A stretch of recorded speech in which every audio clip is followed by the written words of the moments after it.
As many of you know, I've been working on this RB for a little while now, trying to diagnose it, and what we came up with is a bad head gasket. So I've spent the last, 3 weeks ordering parts, waiting for parts, and now we're getting back together. I looked up videos on how to do the timing belt, and I have not successfully found one. So I'm going to read the factory service manual, since it appears many people are not able to find it or read it, and we'll go over the timing belt install procedure.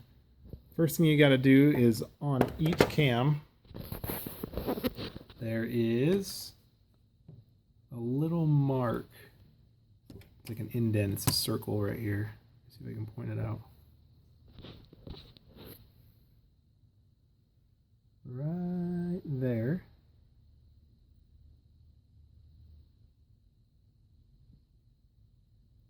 And on the rear timing cover is that dash mark, and you'll want to line that up on both sides.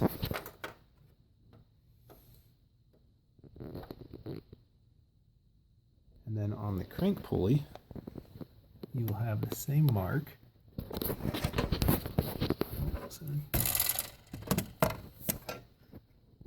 A little circle on the pulley itself.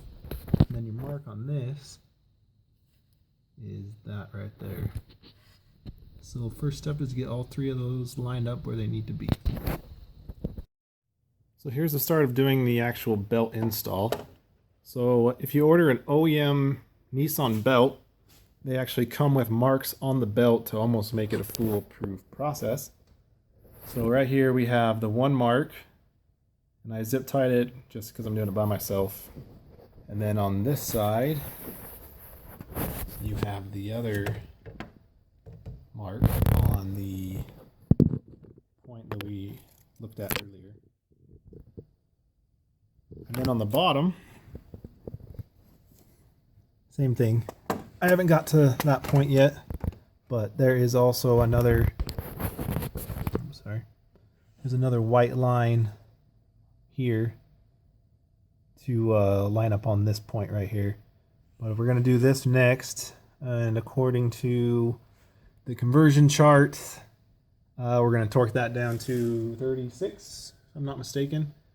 And then once we get that one down, we'll figure out how to do the tensioner install with the spring, and I think it's a little process to do that. But I'm just going to torque this down real quick, and then we'll get the belt lined up on the bottom of the crank pulley, and then we'll start the next part of it. Well, I was going to mention, if you don't get an OEM belt, I mean, you could always count the teeth here from point to point, which I'll do that, and then I'll include it in the next part of the video in case you get like a Gates or another brand. Okay, so here is the tensioner pulley, is this one. It's the idler pulley. So we got that torqued down to 36 foot-pounds. Now this uses a 5mm Allen tool, or Allen wrench. And now the spring is on the back, and then if you can see it, you rest the spring on this pivot right here. Then what we're going to do is we're going to twist this like so, then get the belt lined up down at the bottom, and then once it's lined up, we'll release it and it'll put tension on it, and then we'll go to there, because I think there's a procedure you got to do to put the right amount of tension on the pull or on the belt itself. I'm just not sure of it. I'll have to go look it up real quick, and then we'll take a video of that. Okay, got it on. Here's an example of what I did, since I'm working by myself and it's hard to keep tension on this, to move the pulley out of the way to get this to slide on. I am using an Allen that doesn't have an L on the head. So I stuck the screwdriver through there and then put some tension on it through putting a zip tie to the water pump. I mean, whatever works, but the pulley's pulled out of the way is the main thing. And if you look down here, we have the three marks lined up. We have the white line on the dot, and the white line up with the mark on the oil pump. So in theory, everything's good to go. And the only thing left is to make sure the correct amount of tension is put on here, and then tighten this down to spec, which we will go look up now and proceed from there. Okay, we got it on, and the torque spec on this bolt, it's a 14 millimeter. It's the same as that one, so 36 foot-pounds. And what we did, or I guess what I did, is the one guide I saw that did it without the, I guess there's a tool you can use to put the actual right amount of tension on this, which probably most people don't have. He said to tighten it to the point where if you twist it as hard as you can, you should only get a quarter turn out of the belt. So that's what I feel like I've done, which puts this, the hex hole, roughly about right directly underneath the bolt.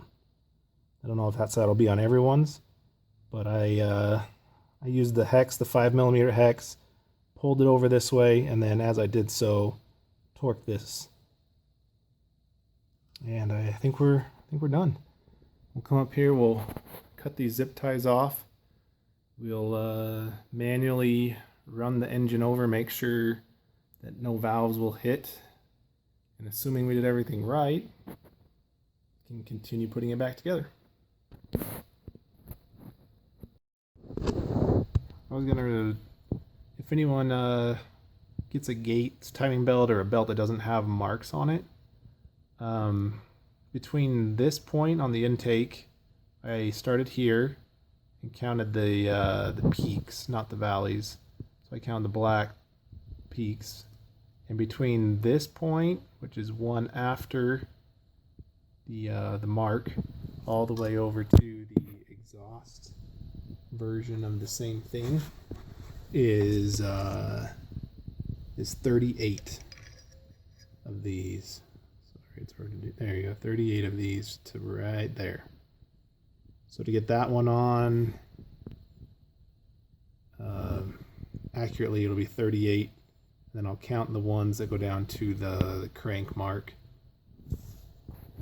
just in case you have an aftermarket or a non-OEM timing belt.